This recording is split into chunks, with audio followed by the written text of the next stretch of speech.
When I left Bosnia, former Yugoslavia, being a young correspondent, I felt specifically kind of responsible in my own little amateurish way for not having told the story of one of the major massacres of the war adequately, the story of Srebrenica.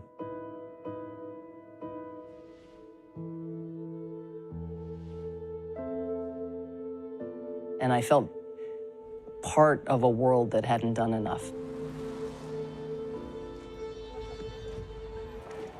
You know, I just had a sense of how many lives could have been saved sooner, you know, had the decision that was belatedly made been made before. And so my first question was, why didn't we do more sooner about Bosnia?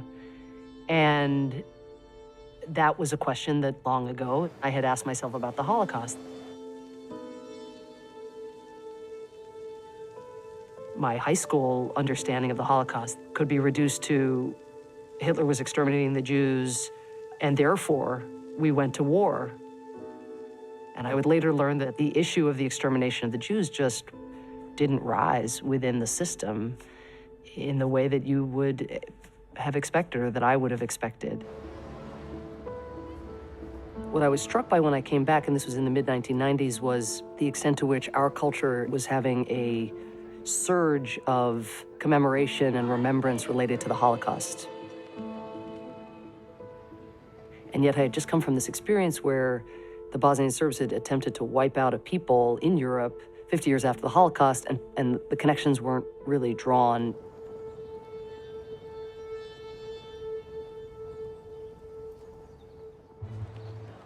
And so it was at that point then that I go to the library thinking maybe there would be books on the decision makers, on the bystanders. I'll never forget being at Harvard's huge library and looking at all the books and going back over the cases that I didn't know a lot about, like the Armenian genocide, Pol Pot, Khmer Rouge, what Saddam Hussein had done to the Kurds, and then coming up to the present and my own recent experiences. And it became clear there was kind of something there, that this fulsome consensus about applying the lessons of the Holocaust, that was living in great tension with what policymakers were doing, and yet the tension seemed one that was not being grappled with. And so that's what my book attempted to do, is how do we simultaneously believe we will never again allow genocide, and then when a genocide happens, what are the stories we tell ourselves? What are the constraints that impede concrete application of those lessons?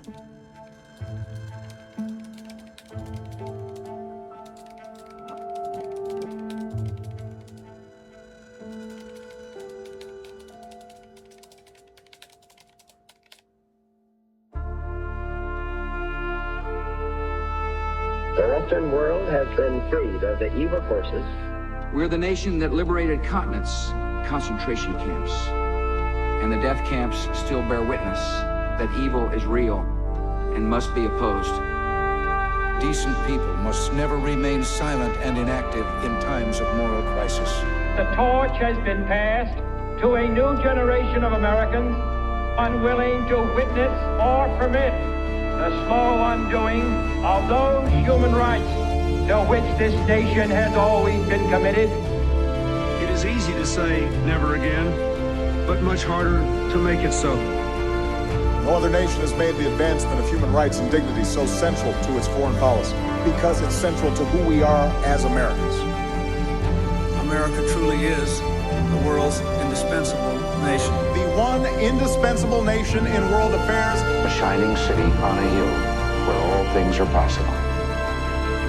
We can make a difference, and we will do it. We are Americans. Never forget, never again.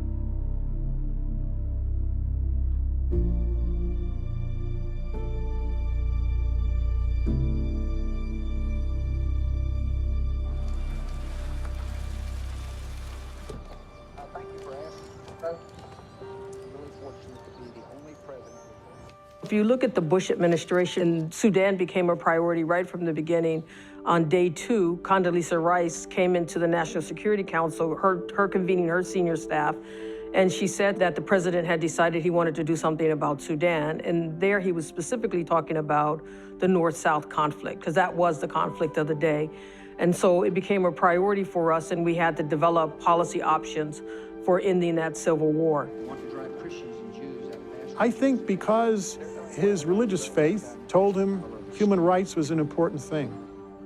And it was part of being an American to defend human rights. And so he wanted, as part of his legacy, to try to end civil wars where there are particularly large amounts of atrocities going on. In Sudan, a vast land, the third largest in Africa, 2 decades of civil war had brought countless atrocities and left 2 million dead. The country was rich with oil, but that lay in the south, a land of black Africans, most of them Christian. The rulers of the country lived in the north, and they were Muslims, mostly lighter-skinned Arabs, who used their power to monopolize Sudan's wealth. In 1989, Omar al-Bashir, an Islamist army general, seized power in a bloodless coup. Bashir purged the army, imprisoning or executing his rivals, and set about making Sudan a one-party Islamist state. Women suspected of adultery and other transgressions were publicly flogged. Colin Powell had been instrumental in bringing about a peace agreement in Sudan between the North and the South. But as that peace treaty was unfolding, it was very clear that we had another problem in Sudan, and this was the problem of Darfur. Darfur is a region in western Sudan, roughly the size of Spain. The people of Darfur are Muslims, but they are also black Africans, and they too had been rebelling against the discrimination of the lighter-skinned Arabs who ruled in Khartoum. Now that the Christians in South Sudan were about to get their own state, the Darfuris escalated their own fight for independence. I went to Darfur in the summer of 2001. A civil war had already started in Darfur at a very low level, and it was becoming more serious, but we didn't realize it. While I was there, one of the provincial governors said, "We have a problem with a group called the Janjaweed." And I said, "Well, what does that mean?" And he said, "Devil on horseback." They would go into a village on horseback. The houses made of mud bricks, they're round, and they have grass roofs. Very easy to start them on fire. You just take a torch around, you go burn the whole village down very quickly. When the people would come out of their huts, they'd shoot the young men, dump their bodies down the village well, and then they would rape the women and they would steal the animals.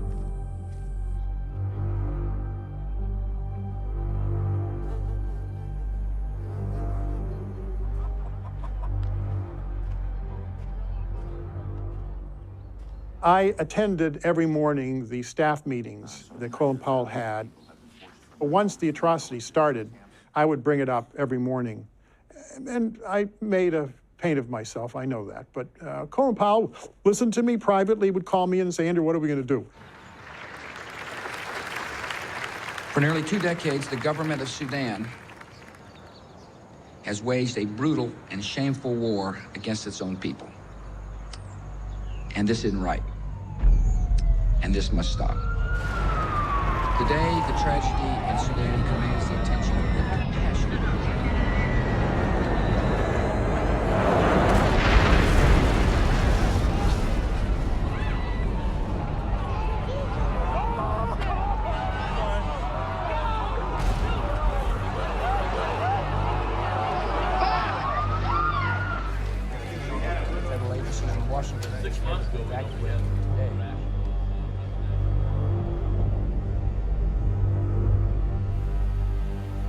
On the night of 9/11, we had a full principals meeting in the bomb shelter in the East Wing of the White House. We can't let the world's worst leaders blackmail, threaten, hold freedom-loving. And the Secretary of Defense started talking about attacking Iraq in front of the president, to the president. What Rumsfeld was saying was, Look, we're just taking a big black eye, and we look bad, and American power looks weak, and we have to reassert American power in the eyes of the Arab world. And to do that, we have to take on, I remember he said, we have to take on the biggest Arab army, and that's Iraq. The Iraqi regime has plotted to develop anthrax and nerve gas and nuclear weapons for over a decade. This is a regime that has already used poison gas to murder thousands of its own citizens.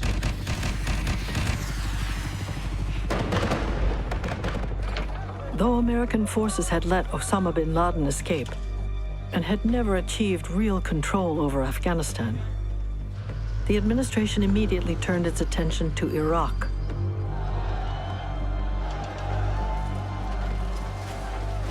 Scarcely 3 months after American troops crossed the Iraqi border, the Bush administration proclaimed mission accomplished. But the mission was far from accomplished.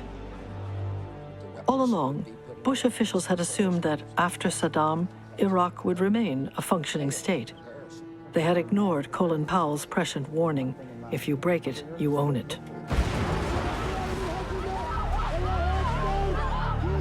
America broke Iraq and proved utterly unprepared for what came next.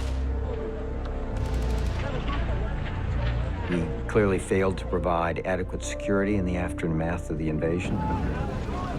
Once the insurgency got started and the security situation declined, we paid a high price in terms of lives and treasure of Americans, the coalition, and particularly the Iraqis. Iraq and the ever more disastrous war would become the American obsession. In Washington, there was only Iraq.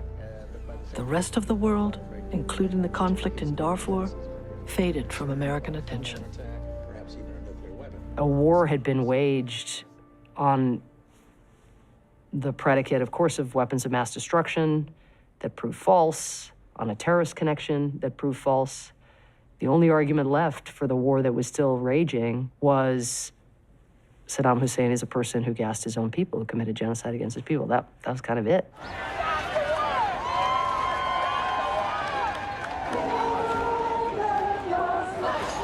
If you're believe that in fact it was about none of those things ever, it was about oil, and you think that human consequences should have taken center stage in the Iraq debate, Darfur is a case for you to make your voice heard, where the only reason, again, for standing up to a government that's brutalizing its people in Darfur is the people in Darfur. I think a lot of folks, when they saw what was happening in Sudan and in Darfur in the early stages in 2002 and 2003, thought that this was a counterinsurgency that was just particularly brutal. Didn't realize that, in fact, the regime's key officials, from the president on down, had said things and were doing things that were focused on destroying entire groups of people for their political purposes. There was a meeting held in the summer of 2003, and the instruction was given, burn every village down, kill all their leaders, rape all the women, just destroy them. Sudanese military was now moving thousands of troops in with helicopter gunships. First, what would happen is the helicopter gunships would go in and start shooting the village up, terrorize everyone. And then the Janjaweed would ride into the village, crush the opposition simply by destroying the base of operations of the rebels, because the rebels would attack the Sudanese military, defeat them, and then they would fade back into their own villages. And the only way to catch them, they assume, was to kill everybody. I was able to see firsthand some of the villages that had been destroyed. They were burned to a crisp. There was nothing left. I mean, this was scorched earth. This was complete and total ethnic cleansing at a minimum. But then when you go to the areas where the people that survive these attacks and they tell you what they saw and what they experienced, then you realize those people were targeted for elimination. And what I mean by that is that people told you that the soldiers or the militia would come in And they were screaming racial epithets at people and basically telling them that no one will survive this.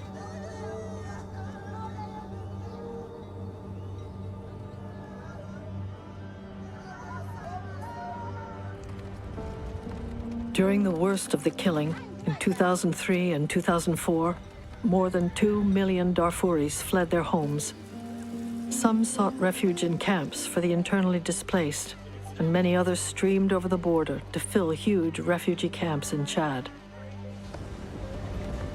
The camps were desperate and lawless places where refugees depended entirely on relief organizations for food, water, and medical care. They never had enough to eat. Disease was rampant. Tribal social structures collapsed. And the most vulnerable, women, children, and the elderly, suffered the most. Aid agencies were overwhelmed.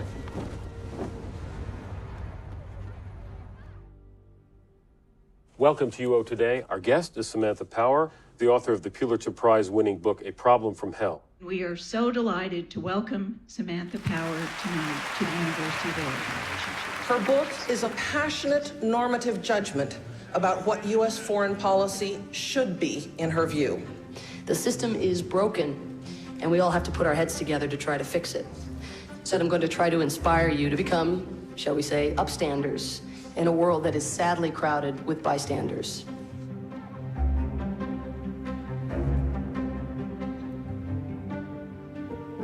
Nick Kristof began writing about Darfur in a way that did that thing that I wished I had been able to do more when I was in Bosnia. One column would follow another column, would follow another, and just the more I read, I just thought, this sounds really familiar.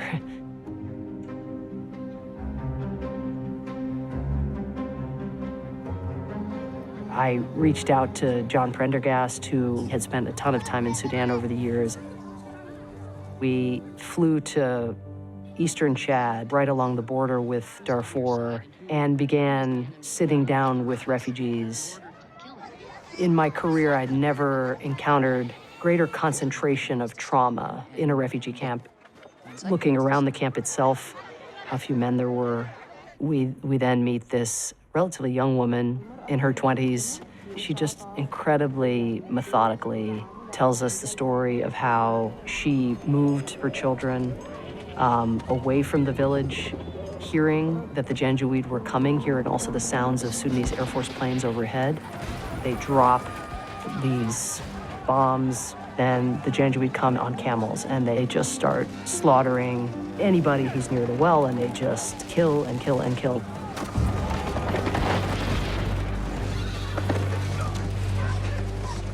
Amina and her son, Muhammad, get separated in this melee, and she runs off, and Muhammad remains. She ducks behind a nearby hillock. It's just a scene of carnage. Finally, as she describes it stoically to John and me, with just like a tear going down her cheek, and she takes the end of her scarf and just kind of wipes the tear. And she says, I found my son, and just like a pause, and she says, but I just found his head. And that's all I found. I found his head.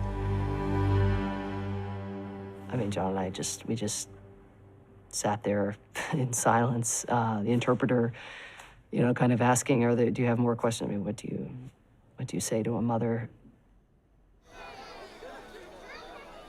Nearly every survivor of genocide or war crimes or crimes against humanity that I've ever interviewed, at the end of the discussion, they want to know what I'm going to do. I've just poured my heart out at great personal expense, at trauma. Don't just write it down and walk away. Do something. After Prendergast and Power returned, a group of activists convened in New York to draw the public's attention to what was happening in Darfur. Heart-wrenching stories were emerging in the press. Now, various groups, evangelical churches, student organizations, liberal synagogues, began pressing the Bush administration to act. Many remembered vividly how Washington had stood by and watched hundreds of thousands die in Bosnia and Rwanda. With the war of choice in Iraq increasingly unpopular, the slogan became out of Iraq and into Darfur. Perhaps it would be Darfur, where post-Cold War America would finally show its kinder, nobler face. After the Nazi Holocaust, we said, never again. And after Bosnia,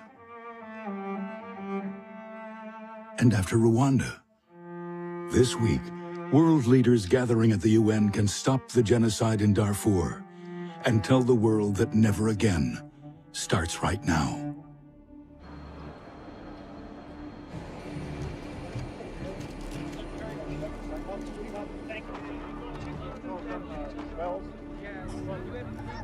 I had been to Darfur. I had seen the suffering those people were undergoing. I had seen the evidence of what the Janjaweed had been doing, totally burning down villages so people could come back. Even empty villages they burned down. And so I came back and I sent a team to look at it. It was obvious from looking at the evidence subjectively that there was genocide going on by this point. The idea was to do interviews in the refugee camps and try and see not only what crimes were going on, but what were the Janjaweeds saying while they were doing it. They were being called names, you know, African, slave, we're gonna wipe you out, that the women were being raped and being told that we're gonna have lighter babies here, which was to say we're gonna remove your type of person, which I think becomes part of the definition of genocide. They were marking the women to degrade them, to classify them as, you know, part of a group, and finally to treat them like animals. That was their attitude, that these Africans who were in Darfur were lesser life forms.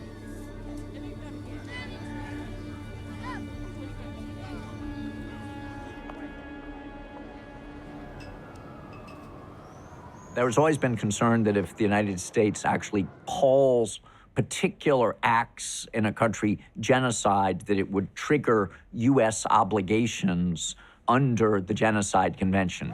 My legal advisor said, you know, in international law, it's tricky, it's very difficult. Here's our advice. You could do either. You could call it genocide or not call it genocide, and we can give you a legal basis for that. And I said, I think this is horrible, and I'm going to call it genocide.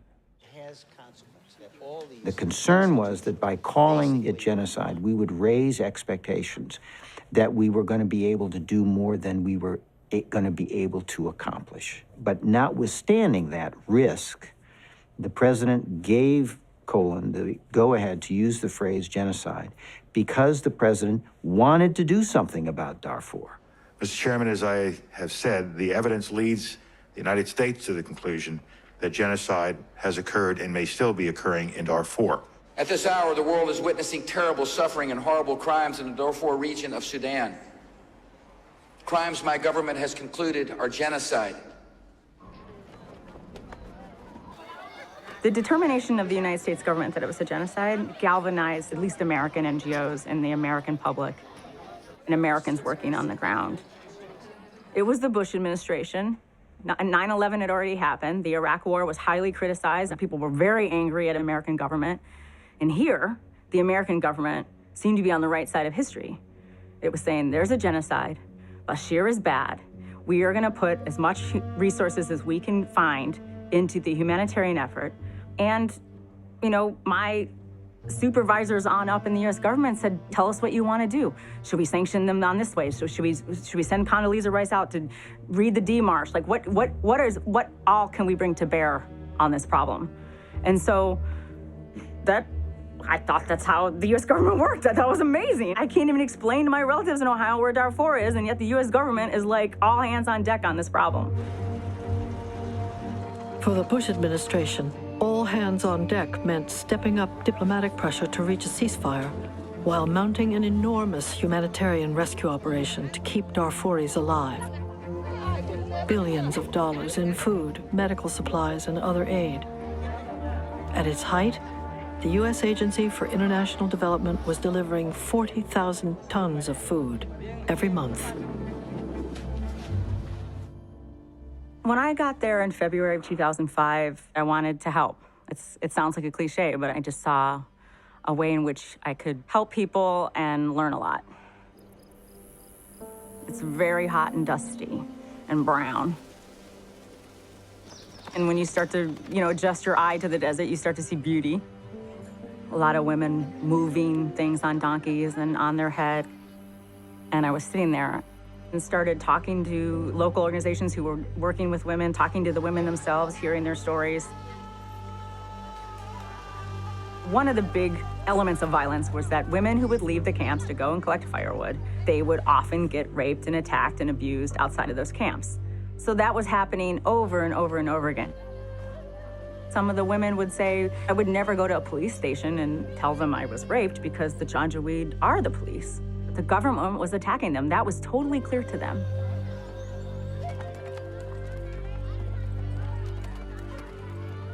I wrote like 40 cables when I was in Darfur trying to explain what I was seeing and living.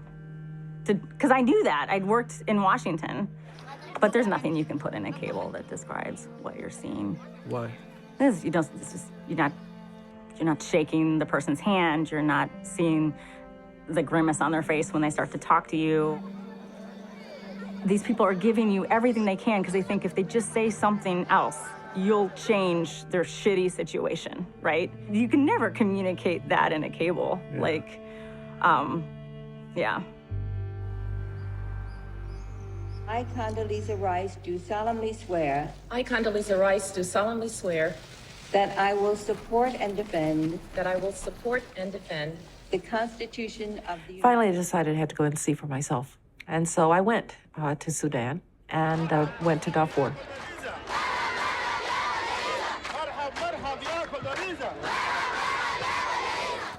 Condi Rice asked to meet with women alone, without no men in the room. It's not it was a tent. And there was almost a fist fight between the Secret Service and the secret police, the Mukhabarat, in Khartoum that said, you are not going to meet with these women alone. We are going to be there with you. She said, we're leaving right now, and you will regret this if you do not let me meet with these women. I was taken into a tent, and there were about 10 women. They had all been raped, just going to get water.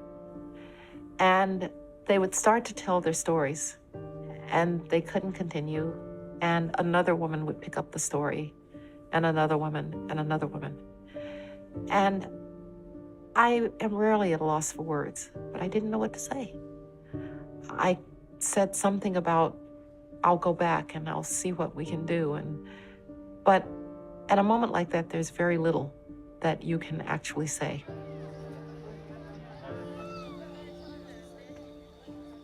She came out very shaken because they explained in great detail when they were raped, how they were raped, who did it, and why they did it, in great detail. And she came out and she said, Andrew, we've got to focus on the violence against women.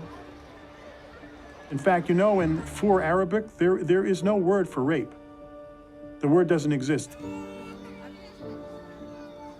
You'd often hear women say, well, yes, I have a 16-year-old son in my family who survived the attack, but if I send him out to get the firewood, he'll be killed. And it's better for me to go out and be raped instead of losing the one last male in my family, or losing a child, or even losing my husband.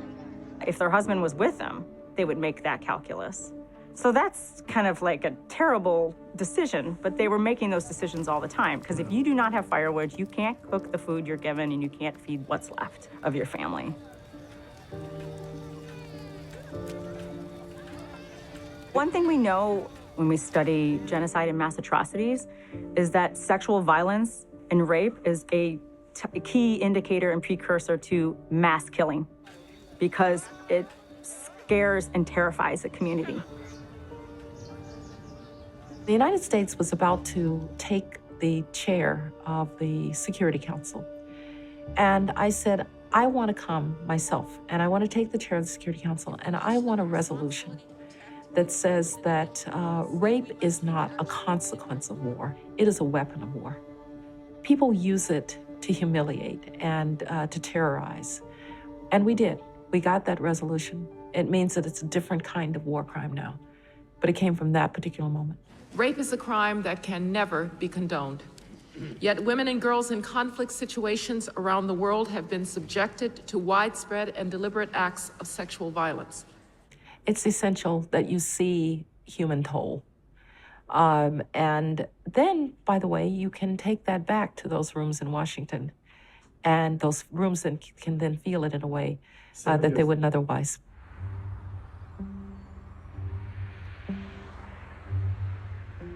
At the same time, there was a report by a group of UN experts on the atrocities in Darfur to the Security Council. So there was pressure then to refer the genocide to the International Criminal Court. Embroiled in the wars in Iraq and Afghanistan, many in Washington's corridors of power worried that American soldiers risked being investigated and indicted by the International Criminal Court. I wouldn't join the International Criminal Court. This is a body based in The Hague where unaccountable judges and prosecutors could pull our troops, our diplomats up for trial.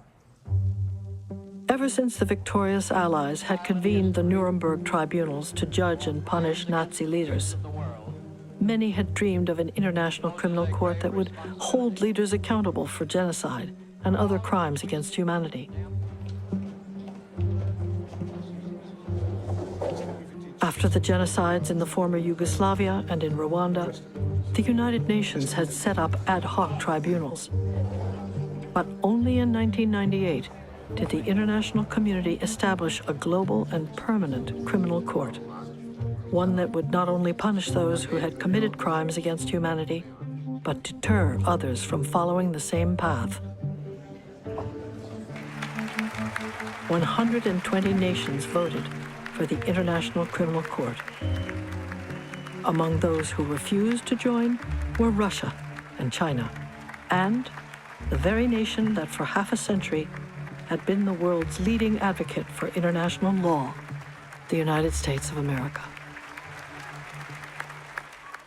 The Bush administration had been, waging diplomatic war against the ICC, and yet when the Europeans brought forward an initiative at the Security Council asking that the crimes committed in Darfur be referred to the International Criminal Court, you would have never expected that that would be something that the Bush administration would have allowed. But the Bush administration abstained, which meant that the referral of these crimes went forward, and it meant ultimately that Bashir, the president of Sudan, would be indicted for crimes against humanity and genocide. Once we said that we were going to prosecute Bashir through the International Criminal Court, Bashir said, I'm not leaving office, because I leave office, they're going to capture me and put me on trial in The Hague, and I am not going to do that, ever. Bashir not only clung to power, he attacked the international community, declaring that the court was conducting a campaign of lies about a conflict Sudan had inherited from colonial days. He insisted the indictment was a blatant political attack meant to force him from power. His instincts are going to be survival. His instincts are going to be, keep his foes under control and down. His instincts are if somebody, hits him with a knife, he's going to bludgeon them with a gun. It made a hell of a lot harder to work in Darfur because operationally, every single move was a fight for everybody working there. The government definitely started to up their attacks on Western NGO workers. They accused some NGOs of sharing information directly with the ICC, and then they started to find very interesting and gross ways in which to intimidate those NGOs. The question is, do you want justice or peace? You can't have both. I'm sorry, I've thought this through over and over again. I've seen the evidence. If you want justice, you need to do something else. Diplomacy is about arranging compromises where people's interests are protected, and you have a process through which you can get your objectives without more violence. If I have a choice between accountability and ending the war, I would end the war, because it means more lives will be saved. Probably one of the most dramatic meetings on Darfur was in the Oval Office. We wanted to effectively stop the government of Sudan's capacity to kill civilians. The U.S. was in the midst of fighting in Iraq and Afghanistan, and you have to ask yourself, would a third war in a Muslim country be such a constructive move? The U.S. military obviously wanted to have nothing to do with this at this point. But to be fair to them, and as my own sense was, what's the military objective? Is it the Janjaweed? Is it the government of Sudan forces? Are we supposed to take over Khartoum? President Bush wanted to send helicopter gunships in. And Condi Rice said, to do what? We're going to defend 3,800 villages? We would need the entire U.S. Army in the most remote place on Earth. Darfur is 1,000 miles from any ocean. How are we going to get the troops in there? And then, when is it going to end? So she convinced him that it was very unwise. We did a lot of things in Darfur, but we did not send in the troops.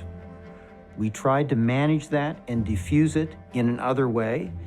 We had some success, not perfect success. I started to get really resentful. I thought we did everything that I thought we could do, and it's not changing. This was the pinnacle of what everybody could do and be on the right side of history, call a spade, get all the resources. President Bush is watching this space. Colin Powell's engaged, Condoleezza Rice is engaged, the ICC indictment's not down, and everything's just staying the same. I left because I was burnt out. I was tired. I don't know what the Darfur people think of us now. The person and the government that committed a genocide stayed in power over them. And that hadn't happened in Rwanda. It didn't happen in Bosnia after Srebrenica, So Darfur, everything just stayed frozen in time after that genocide.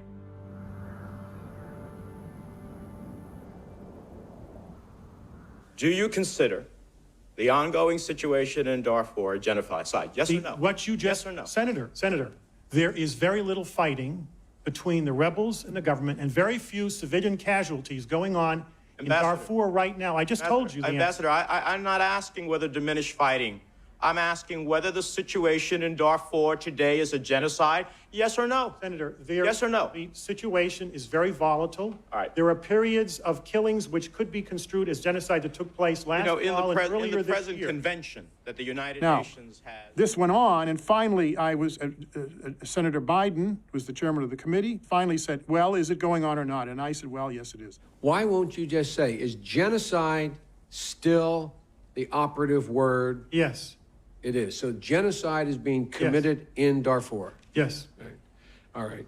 The genocide was over, but yet the NGO community felt like unless you use that term, you are somehow not being tough enough on the government of Sudan. I don't think that genocide, if there was a genocide, I don't think it was continuing. Let's put it that way.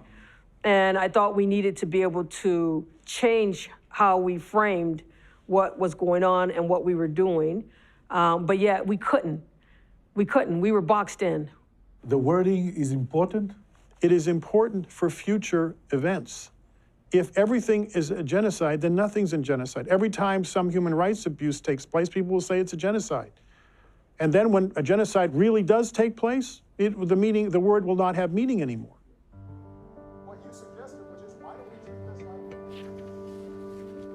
When I first met Barack Obama, it was my book that had caused him to reach out.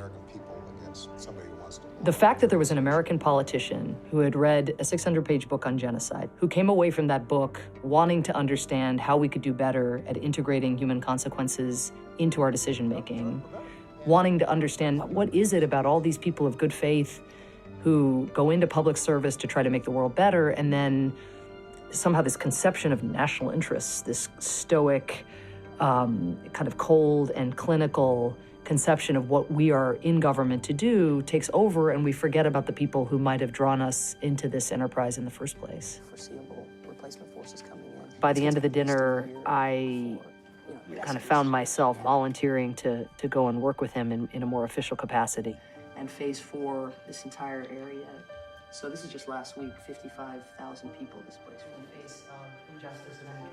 This is an extraordinary privilege. Though the genocide in Darfur was over, militias on the ground continued to commit atrocities, and the coalition of activists determined to prevent them continued to grow.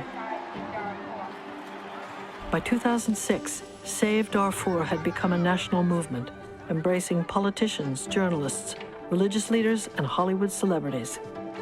Save Darfur activists staged huge public rallies and bombarded elected officials with calls and emails demanding action. This is really cool. These are people walking up in the metro station. You just see this incredible string of people. Please, please just tell me it really wasn't meant. We are here to voice our anger at leaders who are timorous, complacent, and unwilling to take risks. Today, the fight against mass atrocities is no longer the struggle of a few, but the conviction of the many. This is the first time in the history of genocide that a perpetrator has so known that they've got America looking over their shoulder. We need to protect the people with UN forces. We need to punish the perpetrators of this genocide. But there is hope. There is you. I know that if we care, the world will care. If we act, then the world will follow. And in every corner of the globe, tyrants and terrorists will know that a new day is dawning and that all of us together have joined hands to ensure that never again will these kinds of atrocities happen. If there is anyone out there who still doubts that America is a place where all things are possible, tonight is your answer.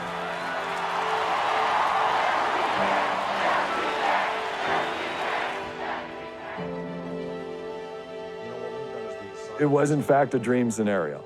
I thought that folks who had a history with Africa and understood what was happening in many of these places and their level of sophistication of understanding of the situation would make a major impact. Meanwhile, after 2 years investigating the Darfur case, Luis Moreno Ocampo, the ICC prosecutor, had reached a decision. On behalf of the International Criminal Court, he issued an arrest warrant for Omar al-Bashir. An arrest warrant against Omar Hassan Ahmad al-Bashir for genocide, crimes against humanity, and war crimes.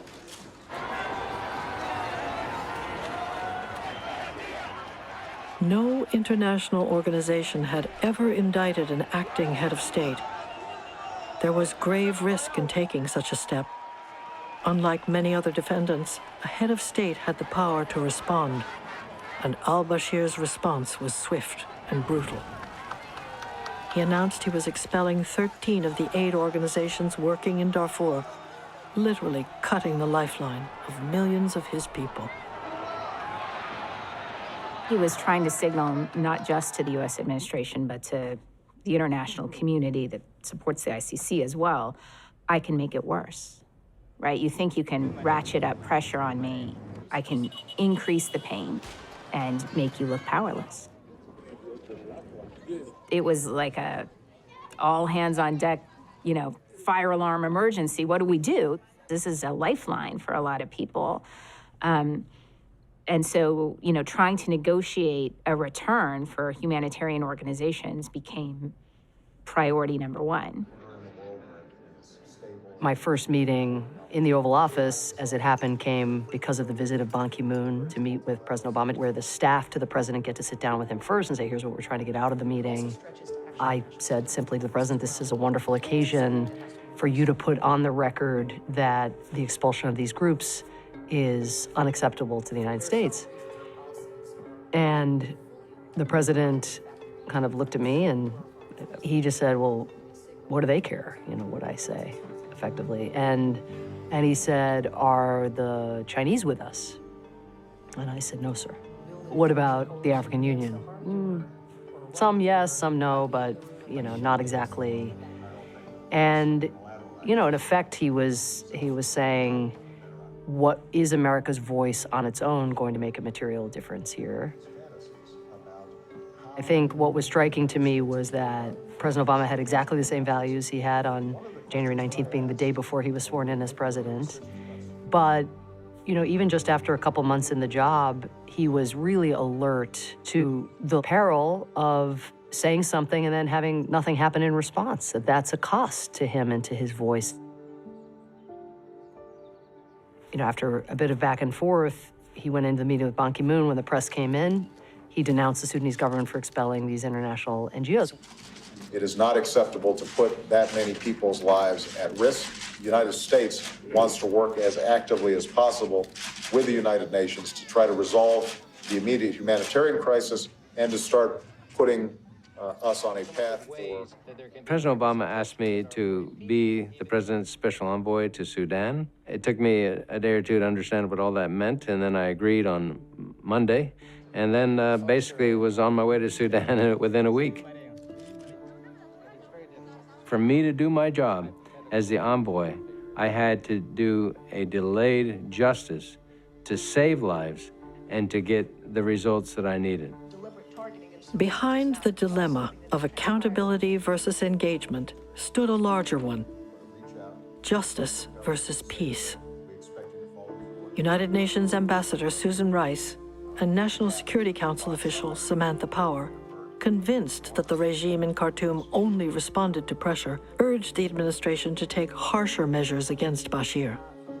Special Envoy Scott Gratian and other officials responded that, given the millions of lives at immediate risk, the United States had no choice but to engage with Khartoum and offer the government incentives to change its behavior. President Obama, by taking the option of using force off the table, had in effect placed himself on the side of engagement.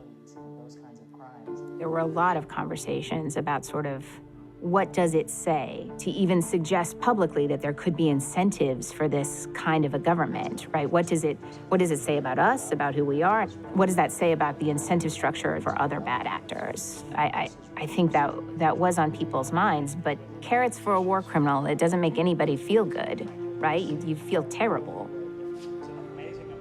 And when you're getting reports about this horrible thing happened in this village, I think it's hard not to feel like the right thing to do is to say, no, we can't, don't you know who these people are? Only one thing will move them, and it's more pressure. The idea that peace is possible with somebody who's been indicted for genocide, leading a country, really? Like, that's the right recipe for peace? That's never gonna work. I mean, again, it's genocide, right? It's not some low-grade this or that. There's something very diagnostic about having committed genocide. This was a debate about two sides that both thought we should do something. One side believed we should provide incentives, carrots, to a genocidal regime. The other side saying we should pressure them and provide stronger responses to the actions that were undertaken. That debate was never resolved. As the years passed, and Obama entered his second term, indicted war criminal Omar al-Bashir not only remained in place as Sudan's president, but traveled the world unmolested. Here he is at an international economic forum in Egypt in 2015, with Secretary of State John Kerry just behind him. Was this what accountability for crimes against humanity looked like? The promise of international justice had never seemed more hollow. Amnesty International says the Sudanese government is using chemical weapons on civilians. As many as 250 people may have died from the effects of the poison. The attacks happened in a remote part of Darfur. Many of the victims are children, some covered in lesions and blisters, Others have been vomiting blood. The group's investigation indicates at least 30 chemical attacks since January. This is a campaign that has targeted the civilian population, and targeting a civilian population is a war crime. In the very tail end of the Obama administration, like the last 2 years, there was, in the rush to the exits, an embrace of the relaxation of sanctions far too quick, given how little Sudan had really done to show anything. And so I think we're responsible for that. That said, on one level, it was trying to mix up the policy after years of trying the same thing and expecting a different result. Ambassador, staying in the region, Sudan, the Obama administration announced yesterday they're going to ease sanctions on Sudan. What is the logic that went into that at this point? Why now? It's a great question. We, behind the scenes, have been engaged with the government of Sudan in a discreet way. You know, the aid groups on the ground that we partner with have described just a sea change. The incentive advocates won massively at the end of the Obama administration when many of the sanctions were removed. Stunning. Got nothing in return. Unbelievable foreign policy mistake, in my view. The status quo is usually what carries the day. And so, constantly, for these last three administrations, I can't really distinguish them. They're all the same. Is that they've said, listen, this regime in Khartoum is willing to deal with us. They give us little bits and pieces of information for counterterrorism, and we think that if we just would, normalize relations, if we remove the sanctions, if we do this, all incentives, without them having to do anything, that this will change their behavior. I just think it's the very definition of insanity, just doing the same thing over and over again, getting no result. I'm the person who wrote the book about the importance of preventing mass atrocity.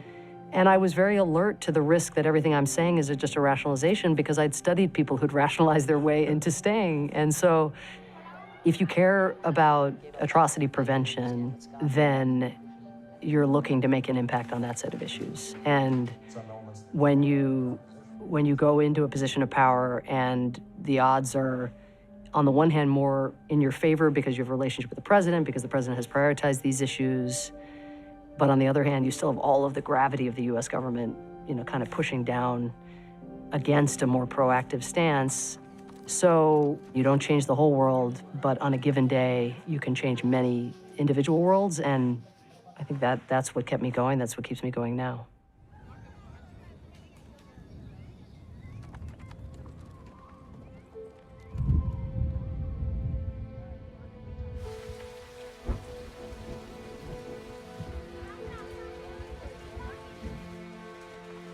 The cynical lowest common denominator policy that emerged from the Bush administration and from the Obama administration's deepest debates was about just keeping people alive.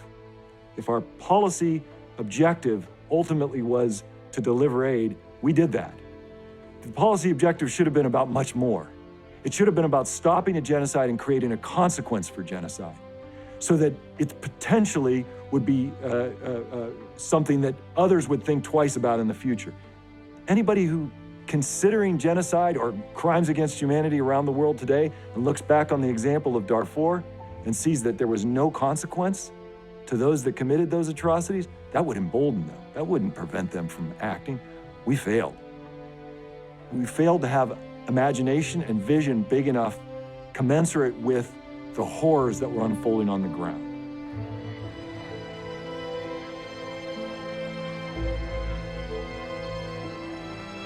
We saved lives, maybe hundreds of thousands of lives, through humanitarian assistance, but we didn't stop it.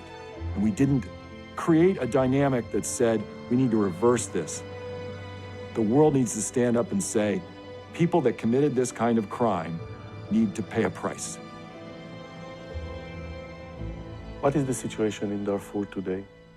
It's a disaster. People have been living in camps for now well over a dozen years, 15 years in some cases. and with no prospect of returning to their home villages. The sign, the neon sign that's being broadcast to those people devoid of hope in those camps is that you are not welcome to go back to your home.